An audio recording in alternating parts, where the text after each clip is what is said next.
சென்னையில் இன்னும் சற்று நேரத்தில் தொடங்க உள்ள தாவேக சென்னை மாவட்ட செயல் வீரர்கள் கூட்டம் குறித்த முக்கிய தகவல்கள் வெளியாகியுள்ளன. கூடுதல் தகவல்களை எமது செய்தித் தலைமை சண்முகசுந்தரம் வழங்கிட கேட்கலாம். வணக்கம் சண்முகசுந்தரம், அந்த முக்கிய தகவல்களை தற்போது வழங்கலாம். சென்னை மாவட்ட ஒருங்கிணைந்த சென்னை மாவட்ட தாவேக செயல் வீரர்கள் கூட்டம் நடைபெற இருக்கிறது.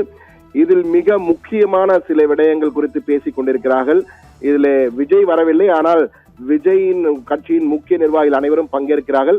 இதில் முக்கியமாக நாம் பார்க்க வேண்டியது வரும் 2ஆம் தேதி, பிப்ரவரி 2ஆம் தேதி தாவேகாவின் மூன்றாவது ஆண்டு தொடக்க விழா நடைபெற இருக்கிறது பனையூரிலே.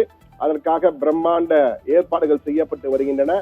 அன்றைய தினம் விஜய் யாருடன் கூட்டணி வைக்கப் போகிறார், கூட்டணி கட்சிகள் யார் யார் என்பதை எல்லாம் அதிகாரப்பூர்வமாக அறிவிக்க இருக்கிறார்.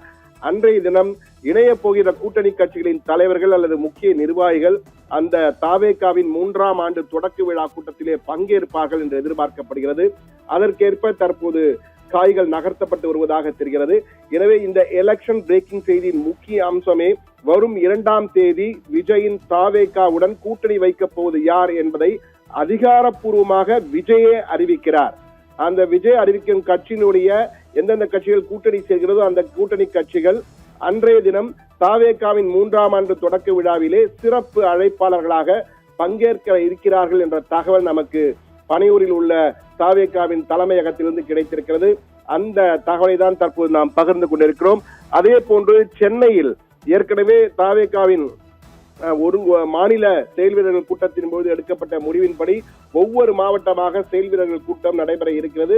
அந்த வகையில் சென்னையிலே இன்று முதல் செயல் வீரர்கள் கூட்டம், ஒருங்கிணைந்த சென்னை மாவட்டத்தின் முதல் செயல் வீரர்கள் கூட்டம் நடைபெற இருக்கிறது.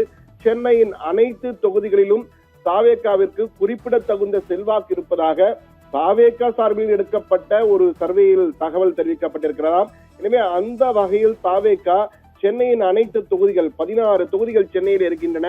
எனவே அந்த அனைத்து தொகுதிகளிலும் குறிப்பாக அண்ணா நகர், சேப்பாக்கம், திருவல்லிக்கேணி, டாக்டர் ராதாகிருஷ்ணன் நகர், எக்மோர், துறைமுகம், கொளத்தூர், மயிலாப்பூர், பெரம்பூர், ராயபுரம், சைதாப்பேட்டை, திருவிக்கா நகர், தியாகராய நகர், ஆயிரம் விளக்கு, வேளச்சேரி, வில்லிவாக்கம், விருகம்பாக்கம் என 16 தொகுதிகளிலும் தாவேகாவே போட்டியிடுவதற்கு தாவேகாவினர் விருப்பம் தெரிவித்திருக்கிறார்கள். எனவே அந்த வகையில் தாவேகாவினர் எப்படி வீடு வீடாக சென்று வாக்குகளை சேகரிப்பது என்பது குறித்து மிக முக்கியமான ஆலோசனைகள் இன்று வழங்கப்பட இருக்கின்றன. குறிப்பாக எப்படி பரப்புரை மேற்கொள்வது, பூத் கமிட்டி அமைத்து ஏஜென்ட்டுகள் மூலமாக எப்படி வாக்குகளை கவருவது, கள நிலவரம் எப்படி இருக்கிறது, அதற்கேற்ப அங்கு வியூகங்களை அமைப்பது, எந்தெந்த தொகுதிகளில் வெற்றி வாய்ப்பு அதிகம் உள்ளதோ அங்கு கூடுதல் பணி செய்வதும், அதே போன்று பலவீனமாக உள்ள தொகுதிகளே மற்ற தொகுதிகளிலிருந்து முக்கிய அழைப்பாளர்களை அழைத்து அந்த தொகுதியிலே வாக்குகளை அதிகரிப்பது குறித்து பேசுவது, மக்களிடம் எவ்வாறு வாக்கு கேட்க வேண்டும், எந்தெந்த வகையான முன்னேற்பாடுகளை மேற்கொள்ள வேண்டும் போன்ற பல முக்கிய விடயங்கள் இன்றைய கூட்டத்திலே ஆலோசிக்கப்பட இருக்கின்றன. எனவே தாவேகாவினர் தற்போது உற்சாகத்துடன் இருக்கிறார்கள். விஜய் ஏற்கனவே கூறியிருக்கிறார், நட்பு கட்சிகள் இல்லாவிட்டாலும் தனித்து நாங்கள் போட்டியிடுவோம் என்று ஏற்கனவே அறிவித்து விட்டதால் கூட்டணி வந்தாலும் சரி வராவிட்டாலும் சரி தாங்கள் முழு வீச்சுடன் இந்த களத்திலே தேர்தல் சட்டப்பேரவை தேர்தல் களத்திலே இறங்க போகிறோம் என தீர்மானித்திருக்கிறது தாவேகா. ஆனால் தற்போது சற்று முன் நாஞ்சில் கோலப்பன், ஓபிஎஸ் உடனுடைய நெருங்கிய நண்பராக இருக்கிற நாஞ்சில் கோலப்பன் சத்தியம் தேவிக்கு கொடுத்த எக்ஸ்க்ளூசிவ் தகவலின் மூலமாக ஓபிஎஸ் தாவேகுடன் இணைவதற்கு தான் மிகப்பெரிய வாய்ப்பு இருக்கிறது என கூறியிருக்கிறார். நாளை அந்த அறிவிப்பை ஓபிஎஸ் கொடுக்கலாம். எனவே ஓபிஎஸ் தலைமையிலான அணி மிக முக்கியமான தென் மாவட்டங்களிலே ஓபிஎஸ் என்று தனிப்பட்ட செல்வாக்கு இருக்கிறது. எனவே அந்த அணி இணைவதற்கான வாய்ப்பு இருக்கிறது. அது மட்டுமல்ல, காங்கிரசும் ஒரு பக்கத்திலே திமுகவுக்கு அழுத்தம் கொடுத்தது. திமுகவுக்காக காத்திருக்கிறோம், எவ்வளவு நாள் காத்திருப்பது என்பது போல் ஒரு அழுத்தம் கொடுத்த பிறகு இன்று கனிமொழி ராகுல் காந்தியை டெல்லியிலே சந்தித்திருக்கிறார்.